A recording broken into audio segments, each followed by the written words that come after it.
Crisis Radio. Just a couple of other comments on Senator-elect Rand Paul. Obviously, the 2 points where Ron Paul, his father, had done an important public service and continues to do so on the question of opposing the military adventures of the Bush-Cheney regime, anti-war and anti-dictatorship, anti-totalitarianism. There will be the question of reauthorizing and continuing the Guantanamo camp. I think during Rand Paul's Republican primary, he had conceded, he'd made some concessions on the Guantanamo issue to, I believe, his Republican opponent at that time, and of course we'll be eagerly watching to see whether he turns against that question, whether he proposes the repeal of the Patriot Act, and so forth. And then the question of war, where this is where Ron Paul had done yeoman service. Certainly everybody would have to concede that. We had Justin, the guy who writes for anti-war, right? The anti-war lead writer, writing about contacts between Rand Paul and William Kristol of the Weekly Standard. And, of course, in some ways this is possibly understandable that the neocons, the William Kristol group around the Weekly Standard, the hardcore neocons, had tried to derail Rand Paul back in his primaries. And this, it's certainly possible to go and try to neutralize an enemy, right, to turn an active enemy into a drifting enemy if you can. But this will all now come out in concrete votes on war appropriations and things of this sort. So all of that we'll be eagerly watching to see what comes out. Generally speaking, the House Republicans now, who have been elected under the aegis of the so-called Tea Party, and again, it's really a misnomer, their overwhelming orientation in foreign policy is that they're warmongers, and this will obviously create a huge contradiction, right, that the deficit that they're so concerned about turns out to be stoked to a very significant degree by foreign military adventures. And there's a body of opinion which is now growing that the Tea Party, essentially, the Tea Party Republicans, or the Republican Tea Party, essentially is now the party of endless war. And if you watch the time of the election, whenever a Tea Party candidate was asked, well, what do you say about Afghanistan and Iraq? These were not frequent questions, but they did come up. They would always either refuse to answer or say what Bush said, which is that the generals have to make the policy. Well, unfortunately, no. The president, with the advice and consent and, above all, funding of the Congress, has got to make these decisions. This is not an abstract question. Here in the D.C. area, we've had 5 shootings at U.S. Marine Corps facilities. This takes us back to the D.C. sniper of October 2002. The only difference is nobody's been killed so far. We've had the D.C. subway bomber, obvious case of entrapment, obvious mental deficient who was approached in an FBI sting operation, and now we've got this series of packages.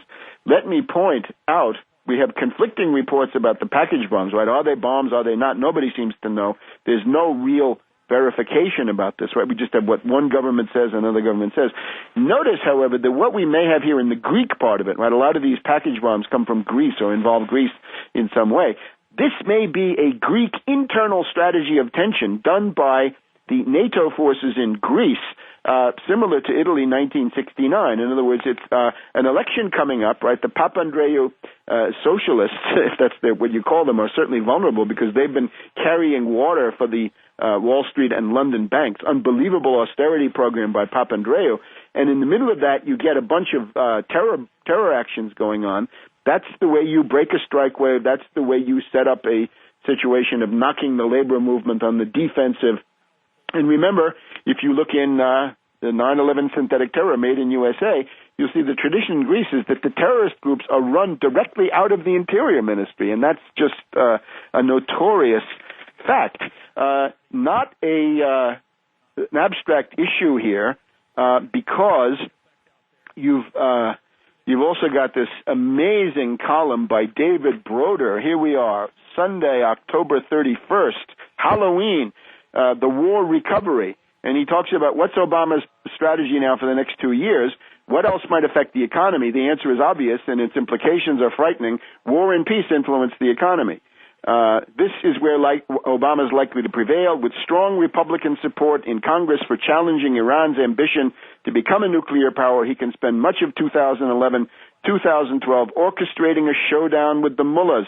This will help him politically because the opposition party will be urging him on. As tensions rise and we accelerate preparations for war, the economy will improve. This is absolute insanity.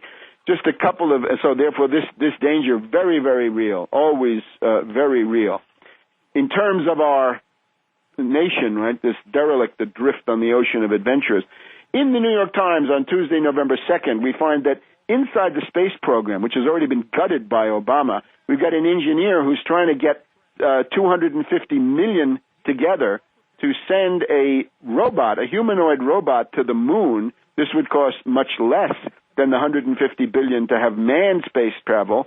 And this is a guy in NASA. His name is Stephen J. Altimus of the Johnson Space Center. This is what we're now reduced to.